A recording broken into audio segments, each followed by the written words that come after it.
Hello दोस्तों, नमस्कार। दिन भर की बड़ी खबर बिना देरी के आपको बताएंगे, जहां सबसे पहले बताएंगे एयर स्ट्राइक के बदले में पाकिस्तानी सेना ने ईरान में जिन 7 लोगों को मारा वो निकले पाकिस्तानी। जी हां दोस्तों, ईरान के हमले के बाद जब पाकिस्तान ने हमला किया उसके बाद उस हमले में मारे गए 7 लोग निकले पाकिस्तानी, जिसके बाद उल्टा पाकिस्तान में ही मच गया हड़कंप। साथ ही साथ आपको बड़ी खबर बताएंगे जहाँ पर ईरानी सेना के पलटवार का सताया पाकिस्तान को डर, तो बातचीत को मिमी आने लगी पाकिस्तान की सेना। अब दिया है ये बयान। साथ ही साथ आपको बताएंगे जहां सीमा पर तनाव खत्म होने पर ही चीन को निवेश में मिल सकती है रियायत। जी हां, भारत ने दी बहुत बड़ी चेतावनी, साथ में दिया सुझाव। और साथ ही साथ बताएंगे प्रिय मित्र मोदी से मिलने भारत आने से पहले मैक्रोन ने ले लिया ऐसा कौन सा खतरनाक फैसला, डर गए करोड़ों मुस्लिम। जी हां, और इतना ही नहीं दोस्तों, आपको बताएंगे सबसे बड़ी और एक्सक्लूसिव खबर, क्या राहुल गांधी पर केस होगा दर्ज, क्या होगी इनकी गिरफ्तारी, बताएंगे किस मुख्यमंत्री ने ये सबसे बड़ा बयान दिया है। दोस्तों एक से एक बड़ी खबर आपको बताएंगे, बने रहिएगा वीडियो के अंत तक। लेकिन खबरों में आगे बढ़ने से पहले अगर आप भी मानते हैं कि मोदी है तो हर चीज मुमकिन है, तो इस वीडियो को भी कर दीजिए लाइक, चैनल कर दीजिए सब्सक्राइब, बेल आइकन दबाइए, साथ ही कमेंट बॉक्स में लिख दीजिएगा जय हिंद। जी हाँ दोस्तों, तो चलते हैं पहली और सबसे बड़ी खबर की तरफ, जहां एयर स्ट्राइक के बदले पाकिस्तानी सेना ने ईरान में जिन 7 लोगों को मारा वो निकले पाकिस्तानी। जी हाँ, ईरान के एयर स्ट्राइक के बदले पाकिस्तान ने भी कल बॉर्डर पार हमला किया, यानी ईरान पर हमला किया। पाकिस्तान के एयर स्ट्राइक में 4 बच्चों और 3 महिलाओं समेत कुल 7 लोग मारे गए। वहीं ईरान के एयर स्ट्राइक में पाकिस्तान ने कुल 2 बच्चों के मारे जाने की बात कही थी। पाकिस्तान ने ईरान के एयर स्ट्राइक को अपने हवाई क्षेत्र का उल्लंघन और अंतर्राष्ट्रीय नियमों के खिलाफ बताते हुए बदला लेने की बात कही थी। इसके बाद पाकिस्तान ने भी ईरान पर हमला कर दिया, मगर पाकिस्तानी सेना के हमले में जो 7 लोग मारे गए वो पाकिस्तान के ही निकल गए। जी हाँ दोस्तों, यह बात हम नहीं बल्कि पाकिस्तान खुद कह रहा है। पाकिस्तानी अधिकारियों का कहना है कि हमले में मारे गए सभी गैर ईरानी हैं। ईरान के सिस्तान और बलूचिस्तान में कथित तौर पर आतंकवादी ठिकानों का निशाना बनाकर किए गए पाकिस्तान के जवाबी हवाई हमले में 7 लोग मारे गए। ये हमला इस्लामाबाद द्वारा देश में ईरानी दूत को निष्कासित करने और तेहरान से अपने राजदूत को वापस बुलाने के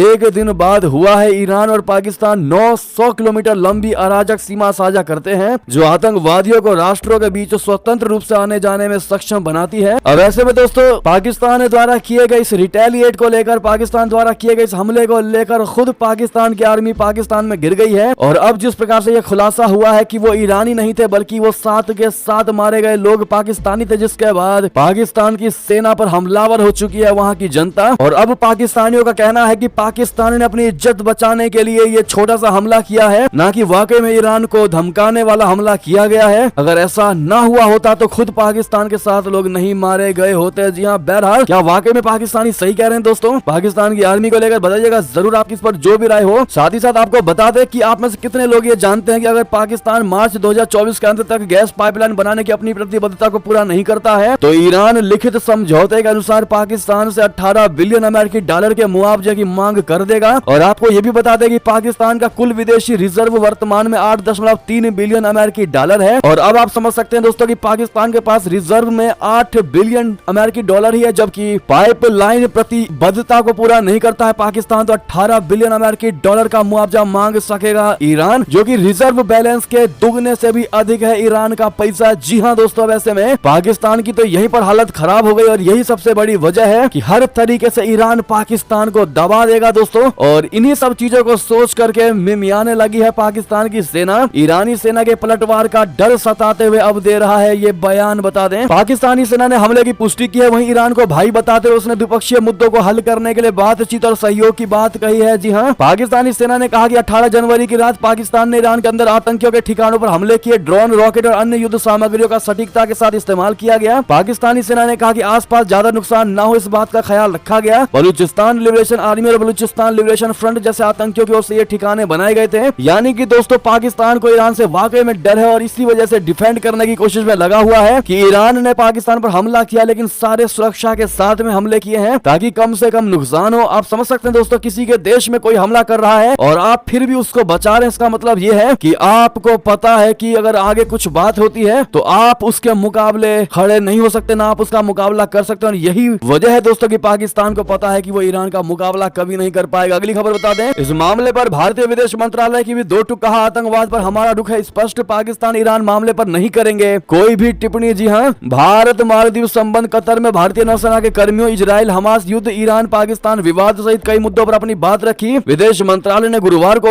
MEA ने कहा कि वो आतंकवाद को लेकर पहले ही अपना स्पष्ट रुख कर चुका है और इस्लामाबाद व तेहरान के मामले पर टिप्पणी नहीं करेगा। साथ ही साथ अगली खबर की बात करें, जहां पर भारत की चीन को दो टूक, कहा सीमा पर तनाव खत्म होने पर ही चीन को निवेश में मिल सकती है रियायत। जी हां, भारत ने संकेत दिया है कि अगर सीमा पर तनाव कम होता है तो ही वो चीनी निवेश में रियायत दे सकते हैं। ये बात भारत के एक शीर्ष अधिकारी ने स्विट्जरलैंड के दावोस में आयोजित विश्व आर्थिक मंच सम्मेलन की तरह कही। भारतीय अधिकारी ने यह भी कहा कि चीन पर लगे 4 साल पुराने प्रतिबंधों को भी हटाया जा सकता है। भारत में औद्योगिक नीति के शीर्ष नौकरशाह राजेश कुमार सिंह ने दावोस में कहा कि सीमा तनाव सबसे बड़ी परेशानी है। अगर तनाव कम होता है तो निवेश संबंधों में सुधार हो सकता है। चीन लगातार आरोप लगाता रहता है कि भारत में उसके देश की कंपनियों के साथ भेदभाव किया जाता है, उनकी कड़ाई से जांच होती है। भारत ने 2020 में चीनी कंपनियों के निवेश पर जांच को कड़ा कर दिया था। इसमें सुरक्षा मंजूरी की एक शर्त को भी जोड़ दिया गया था। इस कदम को व्यापक रूप से 3800 किलोमीटर लंबी विवादित सीमा पर भारतीय और चीनी सैनिकों के बीच हिंसक झड़प के बाद उठाया गया था। अगली खबर बता दें, प्रिय मित्र मोदी से मिलने भारत आने से पहले मैक्रोन ने लिया ऐसा कौन सा खतरनाक फैसला कि डरे करोड़ों मुस्लिम। दरअसल इस वर्ष गणतंत्र दिवस के मुख्य अतिथि के रूप में फ्रांस के राष्ट्रपति इमैनुअल मैक्रोन भारत आ रहे हैं। कुछ ही दिन का समय बचा हुआ है। न्योता मिलते ही इमैनुअल मैक्रोन ने कहा था कि मेरे प्रिय मित्र प्रधानमंत्री नरेंद्र मोदी जी, निमंत्रण के लिए आपको बहुत बहुत धन्यवाद। लेकिन भारत आने से ठीक पहले इमैनुअल मैक्रोन ने ऐसा फैसला ले लिया है जो शायद दुनिया के करोड़ों मुस्लिमों को पसंद नहीं आएगा। अब तो मांग उठने लगी है कि जो फैसला फ्रांस ने लिया है वैसा ही फैसला भारत को भी लेना चाहिए। दरअसल फ्रांस ने 2024 में विदेशी फंडिंग पाने वाले इमामों के प्रवेश पर रोक लगा दी है। यानी मस्जिद के जिन इमामों को विदेश से फंडिंग मिल रही है वो अब फ्रांस नहीं जा पाएंगे। फ्रांस के आंतरिक मंत्री डारमैनी ने लगभग 300 विदेशी इमामों, मुख्य रूप से अल्जीरिया, तुर्की और मोरक्को से भुगतान करके फ्रांस में प्रवेश करने पर प्रतिबंध लगाने की घोषणा कर दी है। फ्रांस की तरफ से उठाई गई ये नीति कट्टरपंथी इस्लामी चरमपंथ से निपटने के लिए राष्ट्रपति मैक्रोन के 2020 के उपायों का हिस्सा है। इसका उद्देश्य विदेशी प्रभाव और फंडिंग को प्रतिबंधित करते हुए स्थानीय रूप से प्रशिक्षित इमामों को बढ़ावा देना है। मौजूदा विदेशी इमामों को रमजान के इमाम समूह को छोड़कर फ्रांसीसी मुस्लिम संघों द्वारा भुगतान किया जाना चाहिए। वैसे में दोस्तों, जिस प्रकार से इमैनुअल मैक्रोन भारत आने वाले हैं, ऐसे में उनके इस फैसले को भारत से जोड़कर देखा जा रहा है कि वो पीएम मोदी से मिलने से पहले ये बड़ा कदम उठा रहे हैं। इसके क्या मायने हो सकते हैं दोस्तों, अपनी राय अवश्य दीजिएगा। आखिर फ्रांस ने अचानक ये बड़ा फैसला क्यों लिया? अगली खबर की बात करें, जहां भारत का सम्मान नहीं करने पर मालदीव को होगा बड़ा और तगड़ा नुकसान। ये कोई और नहीं बल्कि पूर्व राष्ट्रपति, मालदीव के पूर्व राष्ट्रपति की मुइज्जू को है ये बड़ी नसीहत। बता दें, मालदीव के पूर्व राष्ट्रपति मोहम्मद नशीद ने कहा है कि अगर हम भारत का सम्मान नहीं करेंगे तो मालदीव को भारी नुकसान होगा। उनका ये बयान तब आया है जब भारतीय विदेश मंत्री जयशंकर जी ने युगांडा में मालदीव के अपने समकक्ष से मुलाकात की है। मालदीव में मोहम्मद मुइज्जू की सरकार ने भारत से अपने सैनिकों को हटाने के लिए कहा है। इसके अलावा उनकी सरकार ने चिकित्सा उपचार और आवश्यक वस्तुओं के लिए भारत पर निर्भरता को कम करने का भी फैसला किया है। इसके लिए मालदीव ने तुर्की के साथ अनाज का समझौता किया है जो खुद रशिया और यूक्रेन से खरीद कर खाता है। नशीद ने ट्विटर पर लिखा कि मालदीव ने सदियों तक स्वयं शासन हासिल किया है क्योंकि हम चतुर और रणनीतिक हैं, आश्विक शक्ति के कारण नहीं। अगर हमारे नेताओं में दूरदर्शिता की कमी है और वे छाती पीटते रहेंगे तो हमें नुकसान होगा। भारत हमारा पड़ोसी और मित्र है, हमें हर समय भारत का सम्मान करना चाहिए। जी हाँ, अब ऐसे में दोस्तों पूर्व राष्ट्रपति ने जो ये नसीहत दी है मुइज्जू सरकार को, इस पर आपकी क्या राय होगी दोस्तों? क्या मुइज्जू मानेगा ये बात, या फिर चीन ने जिस प्रकार से मुइज्जू को भड़काया है दोस्तों वो चाइना की ही बात मानेंगे? जो भी आपको लगता है बताइएगा जरूर। अगली खबर की बात करें, जहां पर इसी से जुड़ी खबर, टेंशन के बीच भारत का बड़ा बयान, मालदीव के साथ विकास एजेंडे को आगे बढ़ाने के लिए प्रतिबद्ध है। जी हाँ, भारत ने गुरुवार को कहा कि वो मालदीव के साथ विभिन्न कल्याणकारी परियोजनाओं के कार्यान्वयन सहित अपने विकास एजेंडे को आगे बढ़ाने के लिए प्रतिबद्ध है। विदेश मंत्रालय के प्रवक्ता रणधीर जायसवाल की यह टिप्पणी मालदीव के राष्ट्रपति मोहम्मद मुइज्जू के 15 मार्च तक अपने देश से भारतीय सैन्य कर्मियों को वापस बुलाने के आह्वान के बाद दोनों देशों के संबंधों में तनाव के बीच आया है। उन्होंने कहा कि हम अपनी परियोजनाओं को आगे बढ़ाने के लिए प्रतिबद्ध हैं, हम मालदीव के महत्वपूर्ण विकास भागीदार रहे हैं। अगली खबर बता दें, जहां चीन और उत्तर कोरिया की बढ़ी टेंशन, दोस्त अमेरिका से जापान खरीदेगा 400 टॉम होक मिसाइल। जी हां, उत्तर कोरिया के लगातार खतरनाक बैलिस्टिक मिसाइलों के परीक्षण से चिंतित जापान अब अपने डिफेंस को और मजबूत बनाने की ओर बड़ा कदम उठा रहा है। जापान अपने दोस्त अमेरिका से बड़ी संख्या में खतरनाक मिसाइलें खरीदने जा रहा है। इस खबर से चीन और उत्तर कोरिया की टेंशन और ज्यादा बढ़ गई है। जानकारी के अनुसार जापान ने अपने दोस्त अमेरिका से 400 टॉम हॉक मिसाइलें खरीदने का फैसला किया है। इसके लिए अमेरिका से बड़ा समझौता किया है। जापान, उत्तर कोरिया और चीन जैसे देशों से क्षेत्रीय खतरे से निपटने के लिए यह समझौता अमेरिका से कर रहा है। सैन्य तंत्र को मजबूत बनाने के प्रयासों के तहत 400 टॉम हॉक क्रूज मिसाइलों को खरीदने के लिए लिए गुरुवार को जापान ने अमेरिका के साथ एक एग्रीमेंट पर दस्तखत किए। प्रधानमंत्री फूमियो किशिदा की सरकार ने 2027 तक अपने वार्षिक रक्षा खर्च को दुगना कर 10,000 अरब येन यानी 68 अरब अमेरिकी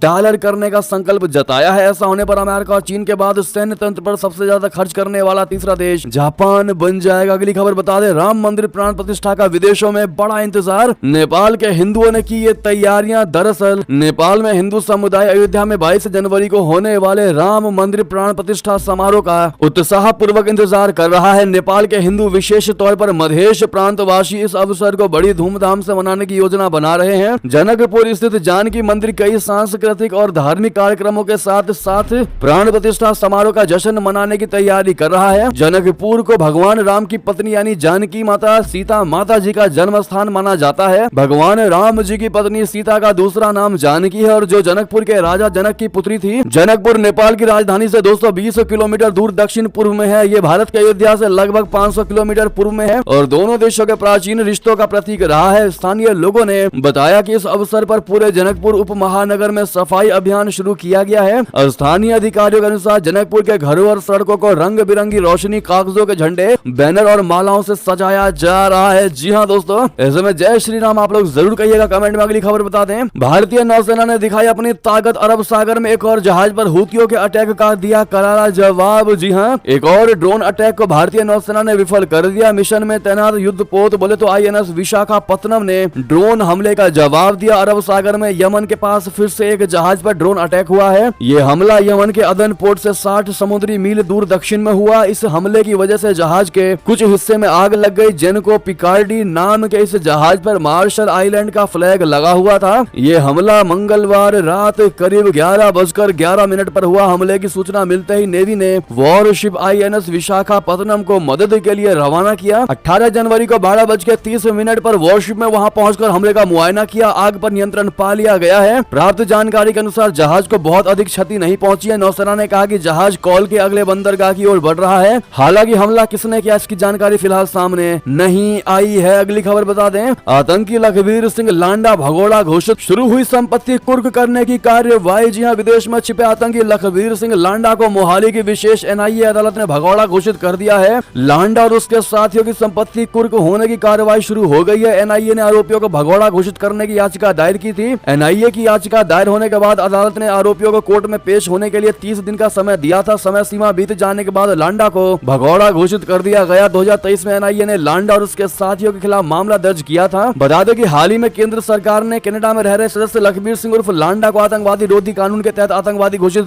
किया था। एक आधिकारिक अधिसूचना के अनुसार सिंह पंजाब पुलिस की खुफिया शाखा के मुख्यालय पर मई 2022 में ग्रेनेड हमले में शामिल था। इसके अलावा वो देश में आतंकवादी कृत्यों को अंजाम देने के लिए सीमा पार से विस्फोटकों, हथियारों और आधुनिक हथियारों की आपूर्ति में भी शामिल था। जी हाँ दोस्तों, अगली खबर बता दें, भारत के लिए ओलंपिक की राह हुई मुश्किल, जर्मनी ने दी मात। आखिर अब कैसे मिलेगा टिकट बता दें। भारतीय महिला हॉकी टीम के लिए गुरुवार का दिन खास नहीं रहा। इस टीम के हाथ FIH ओलंपिक क्वालिफायर के मुकाबले में निराशा हाथ लगी है। इस टूर्नामेंट के सेमीफाइनल में भारतीय टीम को जर्मनी के हाथों हार का सामना करना पड़ गया। हालांकि भारत और जर्मनी के बीच मैच 2-2 से ड्रॉ रहा था, लेकिन पेनल्टी शूट आउट में भारतीय डिफेंस जर्मनी के स्ट्राइकर्स के शॉट को नहीं रोक पाया। अब फाइनल में जर्मनी का मुकाबला अमेरिका से होगा। अगली खबर बता दें, भारत के खिलाफ झूठे और दुर्भावनापूर्ण प्रचार के लिए नाम का इस्तेमाल कर रहा पाकिस्तान। MOS रंजन सिंह का बड़ा बयान। जी हाँ, युगांडा में केंद्रीय विदेश राज्य मंत्री राजकुमार रंजन सिंह ने गुटनिरपेक्ष आंदोलन यानी NAM के सदस्यों को बताया कि पाकिस्तान भारत के खिलाफ झूठे और दुर्भावनापूर्ण प्रचार के लिए गुटनिरपेक्ष आंदोलन के मंच का खुलेआम दुरुपयोग कर रहा है। राजकुमार रंजन सिंह ने युगांडा की राजधानी में 19वें नाम शिखर सम्मेलन मंत्री स्तरीय बैठक को संबोधित करते हुए टिप्पणी की। जी हाँ, अगली खबर बता दें, आखिर ऐसा क्यों बोली अमेरिका की ताकतवर भारतवंशी महिला कमाला हैरिस। कहा, मैं बहुत डरी हुई हूँ, आपको भी डरना चाहिए। जी हाँ, अमेरिका की उपराष्ट्रपति कमाला हैरिस को एक बड़ा बयान सामने आया है। आयोवा फोकस के नतीजों में पूर्व राष्ट्रपति डोनाल्ड ट्रंप की जीत को लेकर हैरिस ने कहा कि वो बेहद डरी हुई है। कमाला हैरिस ने ABC के एक शो द व्यू के दौरान आगामी राष्ट्रपति चुनाव में ट्रंप की संभावित जीत को लेकर बराक ओबामा और उनकी पत्नी मिशेल ओबामा की चिंताओं पर बात की। हैरिस से जब ट्रंप के राष्ट्रपति चुनाव जीतने के बारे में पूछा गया तो उन्होंने कहा कि मैं बेहद डरी हुई हूँ, इस वजह से मैं देश भर की यात्रा कर रही हूँ, हम सभी को डरना चाहिए। उन्होंने कहा कि एक पुरानी कहावत है कि चुनाव लड़ने के सिर्फ 2 ही तरीके होते हैं, या तो बिना विरोधी के लड़ो या फिर डर कर लड़ो। इस वजह से हम सभी को डरना चाहिए, लेकिन जैसा कि हमें पता है कि हम सशस्त्र हैं, इसीलिए हम डर कर भागेंगे नहीं, हम मुकाबला करेंगे। ऐसे में दोस्तों ये बात बड़ी तब हो जाती है जब अमेरिका जैसे देश में अगर कोई राजनेता ऐसी बयान दे, जबकि वो अमेरिका की काफी ज्यादा ताकतवर भारतवंशी महिला है और उनके मुंह से इस प्रकार का बयान दिखाता है कि अमेरिका वाकई में अब कितना कमजोर हो चुका है। अगली खबर बता दें, जहां पर भारत से तनाव के बीच मालदीव तुर्की से क्यों खरीद रहा मिलिट्री ड्रोन से चीन के साथ मिलकर क्या साजिश रच रहे हैं, मुइजू बता दें। भारत और मालदीव के बीच हालिया तनाव के बीच राष्ट्रपति मोहम्मद मुइजू एक बार फिर भारत के खिलाफ दिखाई दे रहे हैं। मुइजू ने तुर्की के साथ ड्रोन को लेकर एक करार किया। इस ड्रोन के जरिए मालदीव स्पेशल इकोनॉमिक वाटर इलाके में गश्त करेगा। अब तक भारत और मालदीव एक साथ मिलकर हिंद महासागर के इस इलाके में संयुक्त रूप से गश्त कर रहे थे। मालदीव और तुर्की के बीच ये समझौता तब हुआ है जब मुइजू सरकार ने भारतीय सैनिकों को 15 मार्च तक देश छोड़ने की मोहलत दी है। मालदीव की न्यूज सर्विस कंपनी अधाधु ने मंगलवार को बताया कि माले ने देश के समुद्री क्षेत्र में गश्त के लिए सैन्य ड्रोन खरीदने के लिए एक तुर्की कंपनी के साथ समझौते पर हस्ताक्षर किए हैं। इस समझौते के लिए मालदीव राष्ट्रीय सुरक्षा बल ने $37 मिलियन आवंटित किए हैं। दोस्तों आपको बता दें, मालदीव के समुद्री किनारों की निगरानी पहले भारत किया करता था, लेकिन चीन दौरे के बाद मुइजू ने भारतीय सैनिकों को वापस जाने का अल्टीमेटम जो दिया है, इसके तुरंत बाद हिंद महासागर में निगरानी के लिए ड्रोन खरीदना कोई संयोग नहीं है। मालदीव के बदले तेवर में चीन का हाथ है, क्योंकि वो हिंद महासागर में अपना दबदबा बनाना चाहता है और वहां से उसे भारत पर सीधे नजर रखने का लाभ भी मिलेगा। जी हाँ दोस्तों, यही सबसे बड़ा कारण है कि चाइना किसी भी हाल में मालदीव को अपनी ओर खींचने में लगा हुआ है। लेकिन आप में से कितनों को यह लगता है कि मालदीव का चीन की ओर झुकना मालदीव के लिए विनाश का कारण बनेगा? तो अपनी राय अवश्य दीजिएगा और मोदी है तो हर चीज मुमकिन है कहना मत भूलिएगा। अगली खबर आपको बता दें, जहां भारत, ईरान और अफगानिस्तान तीनों में फैलाया इसने आतंक। जिन सांपों को पाकिस्तान ने पाला अब वही पाकिस्तान को रहे हैं काट। जी हाँ, पाकिस्तान दशकों से आतंकी संगठनों को पालता रहा है, ये कोई छुपी हुई बात नहीं है, लेकिन आतंक को समर्थन करने का अंजाम पाकिस्तान को मिलने लगा है। अफगानिस्तान और ईरान दोनों की ओर से पाकिस्तान की सीमा में हमला होना इस बात की गवाही दे रहे हैं। मंगलवार को भी यही हुआ। भारत ने आतंकी समूहों को पनाह देने और सीमा पार आतंक को बढ़ावा देने के लिए बार बार पाकिस्तान की आलोचना की है। भारत की ओर से इस मुद्दे को लेकर दुनिया के कई मंचों पर यह मुद्दा उठाया जाता रहा है भारत की तरफ से, लेकिन इसके बावजूद LOC के जरिए घुसपैठ खत्म नहीं हो रहा। लेकिन अब पाकिस्तान कुछ इसी तरह की समस्याओं से अफगानिस्तान से भी परेशान है। फर्क सिर्फ इतना है कि पाकिस्तान की नीतियों से जुड़े फैसले इसका नतीजा है। पिछले कुछ वर्षों से पाकिस्तान TTP के बढ़ते खतरों से जूझ रहा है। पाकिस्तान पर TTP आतंकी अफगानिस्तान की ओर से लगातार हमला करते रहते हैं, लेकिन अफगानिस्तान की सत्ता में तालिबान के आने के बाद ये हमले कई गुना बढ़ गए हैं। जी हाँ, लेकिन फिर भी दोस्तों पाकिस्तान को अकल आती दिखाई नहीं दे रही है। पाकिस्तान को आज भी लग रहा है कि आतंकवादी ही पाकिस्तान को चला रहे हैं और आतंकवादी पाकिस्तान में विकास कर देंगे, जबकि इतने चोट खाने के बावजूद भी पाकिस्तान को अकल नहीं आई है कि आतंकवाद पालने के बाद सही और बर्बाद हो गया है पाकिस्तान। अगली खबर बता दें दोस्तों, जहां क्या राहुल गांधी पर केस होगा दर्ज, क्या गिरफ्तार होंगे राहुल गांधी? राहुल गांधी की यात्रा पर सियासी बवाल। हिमंता बिस्व शर्मा ने दिया बहुत बड़ा चैलेंज। जी हाँ, भारत जोड़ो न्याय यात्रा के असम में प्रवेश करने के बाद कांग्रेसी नेता राहुल गांधी ने गुरुवार को दावा किया है कि देश में शायद सबसे भ्रष्ट सरकार और सबसे भ्रष्ट मुख्यमंत्री इस राज्य में है। यात्रा के नागालैंड से असम में प्रवेश करने के बाद राहुल गांधी ने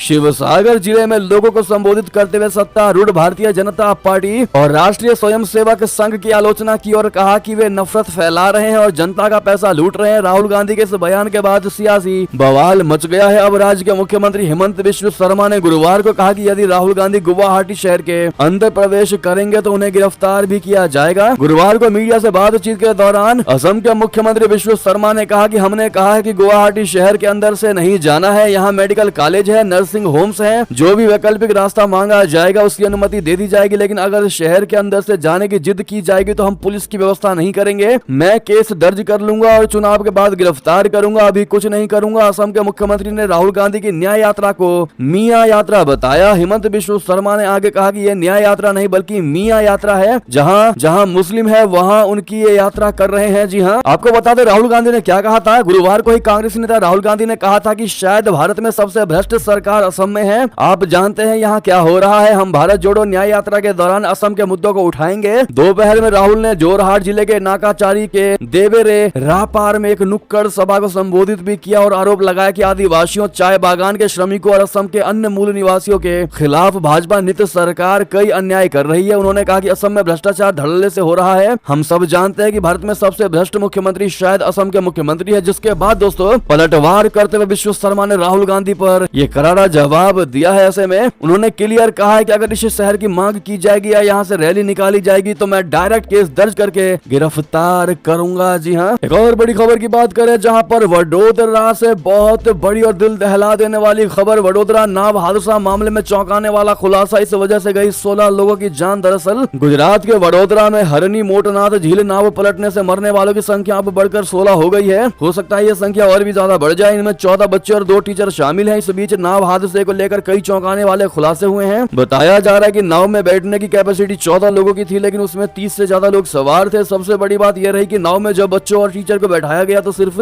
14 से 15 लोग ही लाइफ जैकेट पहने हुए थे। इसके अलावा नाव में कॉन्ट्रैक्टर के भी 4 लोग सवार थे, जिनकी जिम्मेदारी नाव में सवार बच्चों का देखभाल करना था। वहीं मुख्यमंत्री भूपेंद्र पटेल ने नाव पलटने की घटना की उच्च स्तरीय जांच वडोदरा के जिलाधिकारी को सौंपी है। विस्तृत रिपोर्ट 10 दिनों के भीतर राज्य सरकार को सौंपी जाएगी। जांच के बाद रिपोर्ट सीएम को दी जाएगी। जी हाँ दोस्तों, ऐसे में ये वाकई में बड़ा ही दिल दहला देने वाली बात और खबर थी। 16 लोगों की मौत दोस्तों मायने रखता है। अगली खबर बता दें, केंद्र के दफ्तरों में आधे दिन की छुट्टी। उत्तर प्रदेश समेत कई राज्यों में स्कूल बंद। 22 जनवरी को लेकर हुए क्या क्या बड़े ऐलान बता दें। तैयारी पूरी हो चुकी है। मंदिर प्रांगण सज चुका है। परिसर तैयार है। गर्भगृह प्राण प्रतिष्ठा के लिए प्रतीक्षा में है और 140 करोड़ भारतीयों की आंखें इस वक्त अयोध्या की ओर हैं। राहों में पलक पावड़े बिछाए श्रद्धालु बस उस पल का इंतजार कर रहे हैं जब श्री राम विग्रह की प्राण प्रतिष्ठा होगी और फिर रामलला के भव्य दर्शन होंगे। घड़ी नजदीक ही आ गई है। महज 4 दिन और बाकी है। प्राण प्रतिष्ठा के लिए 22 जनवरी 2024 की तारीख तय है और इस तय तारीख से पहले गुरुवार 18 जनवरी को गर्भगृह में प्रतिमा को प्रस्थापित किया जाएगा। दोस्तों गुरुवार को केंद्र सरकार ने भी ऐलान कर दिया है कि 22 जनवरी को आधे दिन की छुट्टी केंद्रीय दफ्तरों में रहेगी। इस ऐलान के बाद कयास लग रहे हैं कि 22 जनवरी को देश में रामलला की प्राण प्रतिष्ठा लाइव देखने का एक बड़ा रिकॉर्ड भी बन सकता है। राम मंदिर जो 5 शताब्दियों से लंबे इंतजार के बाद पूर्ण हुआ है और जो बताता है कि विध्वंस से बड़ा पुनर्निर्माण होता है। अपनी जन्मभूमि पर जो राम वर्षों तक